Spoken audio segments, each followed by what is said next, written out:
भारतीय लोकतंत्र में एक राष्ट्र एक चुनाव केवल प्रशासनिक सुधार नहीं है, बल्कि ये महिलाओं के राजनीतिक, सामाजिक और आर्थिक सशक्तिकरण का एक ऐतिहासिक अवसर बन सकता है। समन्वित चुनाव व्यवस्था नीति निरंतरता, संस्थानों के कुशल उपयोग और दीर्घकालिक रणनीति को संभव बनाती है, जिससे महिलाओं को निर्णय निर्माण की प्रक्रिया में स्थायी और प्रभावशाली भूमिका मिलती है।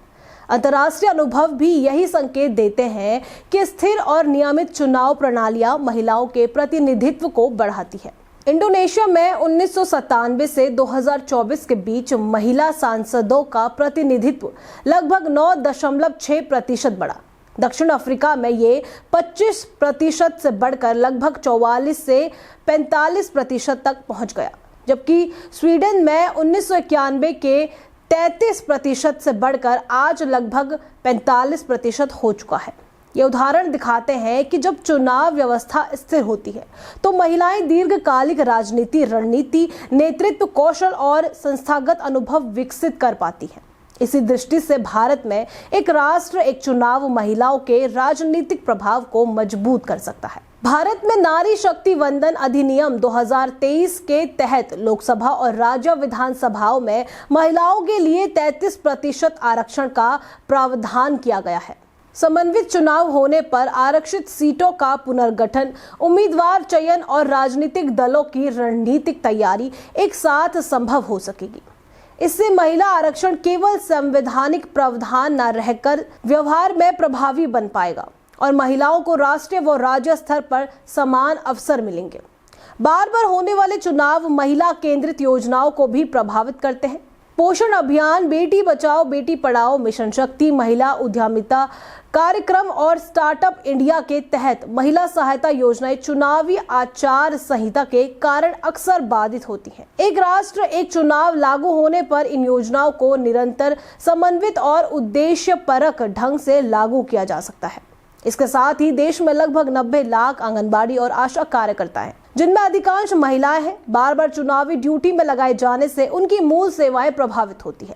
समन्वित चुनाव से ये महिलाएं स्वास्थ्य, पोषण, टीकाकरण और महिला बाल कल्याण के कार्यों में पूरी क्षमता के साथ योगदान दे सकेंगी। राजनीतिक दृष्टि से भी ये व्यवस्था महिला नेतृत्व को स्थायी मंच देती है। राजनीतिक स्थिरता से महिला प्रतिनिधियों को नीति निर्माण, संसदीय बहस और स्थानीय शासन में सक्रिय भूमिका निभाने का समय मिलता है। अध्ययनों के अनुसार महिला प्रतिनिधित्व वाले क्षेत्रों में सरकारी योजनाओं का क्रियान्वयन 20 से 25% अधिक प्रभावी होता है और भ्रष्टाचार की दर लगभग 1 से 2% तक कम पाई गई है। इससे शासन की गुणवत्ता में भी सुधार आता है। सामाजिक स्तर पर भारत में महिलाएं मतदाताओं की भागीदारी अब लगभग 65 से 67% तक पहुंच चुकी है। संगठित चुनाव प्रणाली से ये राजनीतिक शक्ति अधिक प्रभावी ढंग से नीति निर्माण को प्रभावित कर सकती है। जिन क्षेत्रों में महिला प्रतिनिधित्व मजबूत है, वहां स्वास्थ्य, शिक्षा, पोषण और जल स्वच्छता से जुड़ी योजनाएं अधिक समयबद्ध और सफल ढंग से लागू होती हैं। आर्थिक दृष्टि से ये भी एक राष्ट्र एक चुनाव महत्वपूर्ण है। बार बार चुनावों पर होने वाला भारी सार्वजनिक व्यय बचाकर उसे महिला स्वयं सहायता समूहों, कौशल विकास, मातृ स्वास्थ्य और बालिका शिक्षा में निवेश किया जा सकता है।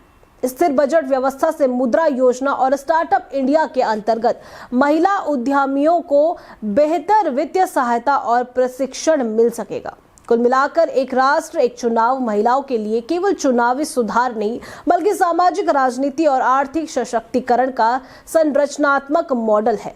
ये महिला आरक्षण को व्यवहार में प्रभावी बनाता है, नीति निरंतरता सुनिश्चित करता है, संसाधनों का जेंडर संवेदनशील उपयोग संभव करता है और महिला नेतृत्व की पूरी क्षमता को सामने लाता है। इसके परिणाम स्वरूप महिलाओं की निर्णायक राजनीतिक भागीदारी बढ़ती है, शासन की गुणवत्ता सुधरती है, भ्रष्टाचार घटता है और सरकारी योजनाएं अधिक सफल होती हैं।